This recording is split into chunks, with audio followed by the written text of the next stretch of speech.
তো বন্ধুরা, আমি আপনাদের অন্য সকল ভিডিও দিয়ে উৎসাহিত করি। তো আজকে আমি আমার সম্পর্কে কিছু কথা বলবো, আপনারা ভিডিওটি অবশ্যই দেখবেন এবং কমেন্ট করে জানাবেন। আমার নাম তো আপনারা জানেন, আমি আর 10-5টা সাধারণ মধ্যবিত্ত পরিবারের সন্তান। আমাকে যেমনটা দেখেন আমি ঠিক তেমনটাও না।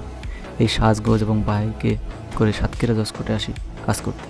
আসলে একটা কথা আছে, যার কষ্ট সে নিজেই বোঝে। তো আমার বিষয়টা ঠিক একই রকম।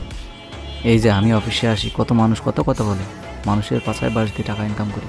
আরে ভাই, আমি যে কর্মটা করি হয়তো মাসে 2-1 দিন ভালো ইনকাম হয়, কিন্তু মাসের বাকি দিনগুলো আর কেউ দেখে না। এই কোর্ট থেকে এমনও দিন গেছে, সারাদিন দৌড়াদৌড়ি করার পর যখন পারিশ্রমিক 50 থেকে 100 টাকা পাই, তখন অজান্তে চোখের কোণে জল চলে আসে। কত শত দিন গেল, কাটতে কাটতে বাড়ি এসেছে। এবার আসি আমার বিলাসিতার কথাতে। এই যে বাইকটা আমি কিনেছি, সেটা সম্পূর্ণ এক কথায় নিজের টাকাতে। তাতে 2 বন্ধুর পরম উপকার আছে। বাইক প্রতিটা ছেলের একটা স্বপ্ন, একটা আবেগের জিনিস। কিস্তির টাকাতে বাইক কিনেছি, তারপরেও কত মানুষ কত কথা বলে। আমি কারোর কথায় কিছু না ভেবে নিজের মতো চলি।